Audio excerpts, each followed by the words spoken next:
Nah, bagi Anda yang ingin berangkat haji secara mandiri, 3 hal ini penting Anda perhatikan. Pertama, jangan banyak takutnya.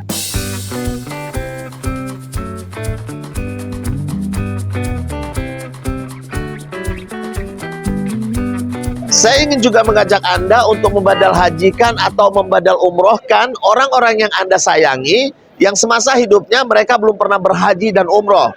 Insya Allah nanti teman-teman di sini akan melakukan badal haji dan badal umroh. Silahkan kontak nomor di bawah ini. Panjangnya antrian haji hingga 30 tahun di Indonesia ini disebabkan karena jumlah yang mendaftar haji itu mencapai 6 juta orang. Sementara Indonesia diberi kuota itu sekitar 240.000 setiap tahunnya. Artinya jika setiap tahun berangkat 241.000, ini akan memakan waktu hingga 20 tahun. Perlu kita ketahui, penetapan kuota haji ini adalah berdasarkan kesepakatan negara-negara kerjasama Islam atau OKI.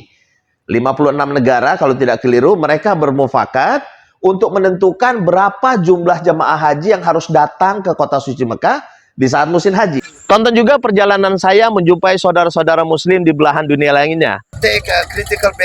Ini harganya 300 kina. Islam di desa ini masih mengkonsumsi babi, hanya di channel Andi Madinah. Jangan lupa like, subscribe, dan pencet tanda lonceng. Kalau kita lihat, Padang Arafah itu bisa menampung sekitar 30 juta jemaah haji. Ini adalah Mina. Kalau kita lihat, Mina ini dari bukit sana ke sini, kemudian dari bukit ini, dia seperti dikepung oleh bukit dan tempatnya sangat terbatas. Jadi kalau ada pembatasan kuota jemaah haji, sebenarnya keterbatasan lembah Mina ini. Tetapi kalau Masjidil Haram umpamanya bisa menampung 10 juta, kemudian Padang Arafah 30 juta, tapi Mina hanya mampu menampung 3 juta, maka kuota yang layak diberikan itu 3 juta jemaah haji. Nah, persoalannya pada Mina, karena Mina ini hanya mampu menampung sekitar 3 juta jemaah. Jemaah haji Indonesia memang selalu langganan masalah setiap tahunnya. Mulai dari masalah makan, penginapan, tenda, dan penjemputan. Contohnya kejadian di Musdalifah tahun lalu. Seandainya jemaah haji ini memang sudah diberikan pengetahuan yang baik, kemudian diarahkan dengan benar, tentu kejadian ini tidak menjadi masalah. Andaikan mereka diarahkan dari Musdalifah menuju Mina yang jaraknya bisa dilihat, ya kan? Mungkin mereka sudah lempar jomrat, kemudian jam 9 sudah tidur-tidur di tenda mereka dan makan. Tapi yang dilakukan mereka bukan amal. Sibuk menelpon sana-sini, bikin TikTok sana-sini, menghujat sana-sini, sampai lupa dengan tujuan mereka datang untuk berhaji. Kalaupun jamaah saya seandainya seperti itu, pasti saya sudah ambil inisiatif. Kita jalan kaki saja, karena penjemputan tidak mungkin, karena kita lihat kondisi yang begitu ramai seperti ini, kita jalan kaki, sudah lempar jumroh, aja jemaah ke tenda, kan udah selesai. Tetapi ini malah menjadi objek untuk dipiralkan di media sosial. Bagi Anda yang tahun ini ingin haji sendal jepit, kita kumpul 8 Zulhijjah di Mekah. Biaya tidak mahal, hanya 4.500 real atau sekitar 18 jutaan. Dan bagi Anda yang tidak mukim di Saudi, biaya ini tidak termasuk tiket pesawat Anda ke Saudi, tidak termasuk visa dan hotel selama Anda datang ke sini. Nah, setiap ada kejadian ini yang jadi tumbal itu ya haji mandiri atau haji ilegal atau haji sendal jepit atau haji paspor hijau, itu yang disalahkan. Padahal kalau makan itu dapurnya nggak sama, pisah, lain. Penjemputan bisnya tidak sama, pisah, lain, dipisahkan, tidak sama. Tenda tidak sama, hotel tidak sama, tapi kalau ada masalah, yang dituding membuat masalah adalah haji mandiri. Nah, ini mungkin perlu kita cermati dan kita koreksi lagi. Apa benar sih haji mandiri ini yang menyebabkan mereka nggak makan? Apa memang jatahnya diambil oleh haji mandiri? Bisa diambil haji mandiri? Tentu tidak, toh. Maka untuk itu kita jangan panik, jangan banyak takutnya. Maka untuk itu ya sudah, jalani aja apa yang ada. Jangan sibuk cari smart card lah, gelang inilah, gelang itulah. Itu palsu semua. Nanti resikonya memalsukan dokumen negara orang, kan bahaya. Sementara smart card ini sebenarnya hanya Indonesia aja mungkin yang heboh ya. Kalau saya lihat negara-negara lain nggak begitu heboh. Tanya sama teman-teman yang saat ini sedang berada di Saudi. Maka untuk itu banyak amalnya saja, ya. Jangan beli smart card, harganya mahal, gunanya nggak ada, nggak bisa masukkan Anda ke dalam Arafah. Bagi Anda yang haji mandiri tahun ini, yang belum punya handling keberangkatan di Jakarta, kemudian belum punya penjemputan dari Jeddah ke Mekah, dan belum punya penginapan di Mekah, serta belum punya tasreh Arafah, boleh berkabar. Semoga Allah Subhanahu wa Ta'ala hajikan kita tahun ini. Bagaimana kalau tertangkap? Ya kalau tertangkap namanya resiko. Pahalanya besar, janji Allah sorga, ya resikonya besar. Tapi kalau resikonya kecil, hadiahnya kipas angin. Nah, apalagi yang harus ditakutkan? Polisi. Ya memang harus takut sama polisi. Ntar kalau ketangkap dikeluarin dari kota Mekah. Jadi polisi di Saudi ini, tugas mereka itu ya juga mengatur keamanan, bagaimana jemaah-jemaah haji ini bisa melaksanakan ibadahnya secara aman dan nyaman. Namun tugas lain adalah menegakkan hukum di negara Saudi Arabia. Seperti orang yang masuk negara Saudi tidak menggunakan paspor, nah ini mereka langsung deportasi, ditangkap. Nah biasanya orang-orang yang seperti ini berasal dari Bangladesh, dari India, dari Pakistan, dari Afrika. Nah orang-orang Indonesia biasanya nggak jadi fokus. Karena orang Indonesia ini terkenal baik. Nah, bagaimana jika Anda kepergok sama polisi? Ya sudah, memang Anda harus dikeluarkan dari kota Mekah. Sebab orang yang tidak memiliki visa haji tidak boleh berada di kota Mekah, maka harus dikeluarkan dari kota Mekah. Mungkin diantar ke Jeddah, mungkin diturunkan di pom bensin di keluar kota Mekah, yang penting keluar dari kota Mekah. Maka untuk itu Anda buat persiapan, minimal selama di Saudi, di kantong Anda itu ada uang sekitar 1.500 real. 3 lembar tuh, 500, 500, 500. Untuk apa? Kalau nasib ini menimpa Anda diturunkan di pom bensin, jangan nangis, jangan seperti orang gila, ya kan? Datang aja ke restoran, pesan kopi, duduk manis, pesan ayam goreng, share lokasi kepada teman yang ada di kota Mekah. Nanti dijemput pakai taksi, dibawa masuk lagi. Nah, biaya itu sekitar 1.500 buat ngopi. Nah, ini yang penting Anda perhatikan. Jadi jangan banyak takut, mereka orang-orang baik. Waduh, Masya Allah, masyarakat Saudi ini senang dengan kedatangan tamu-tamu Allah ini.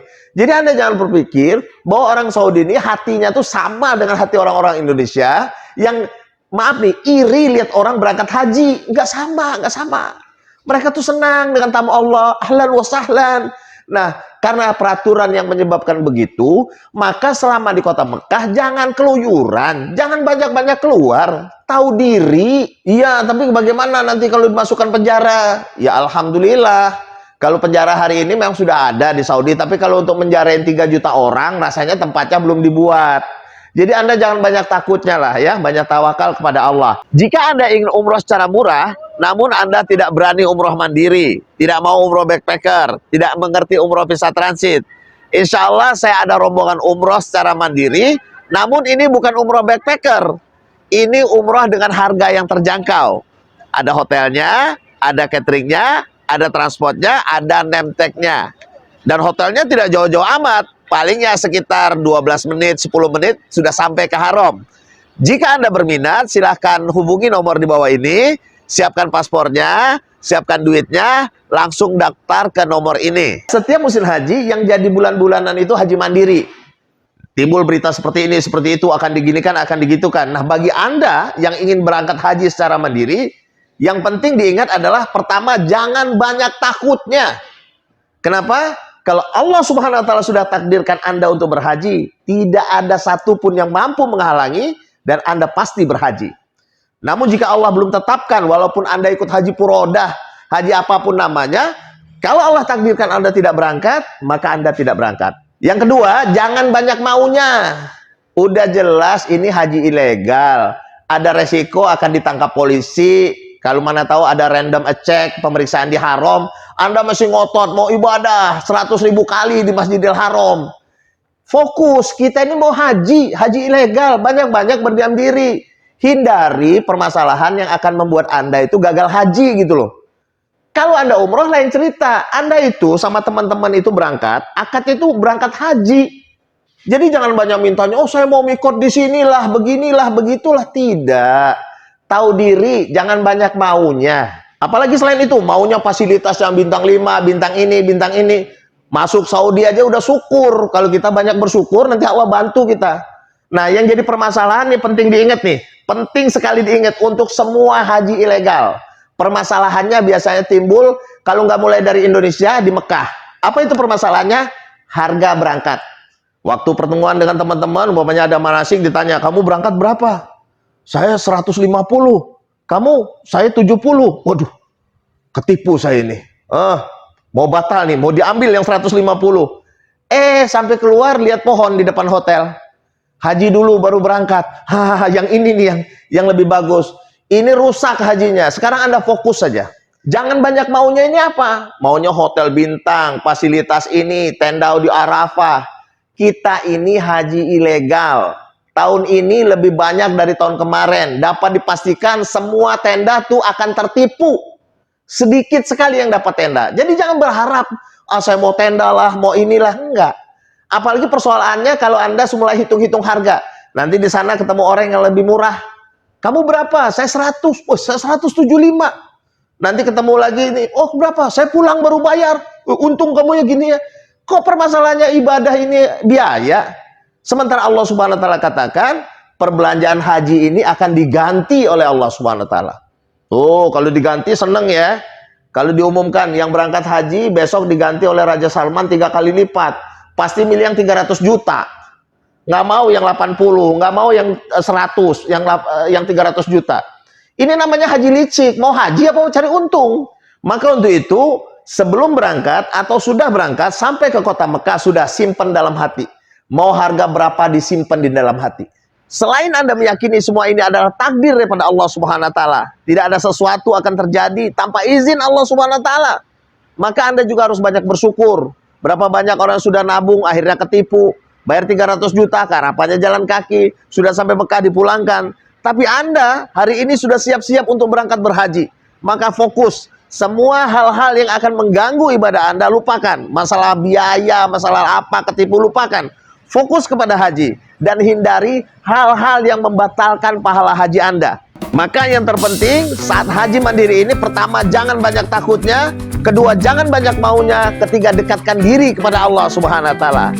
Jika cerita ini bermanfaat, bagikan ke teman Anda dan kita berdoa semoga Allah Subhanahu wa taala menghajikan kita semua tahun ini. Amin. Assalamualaikum.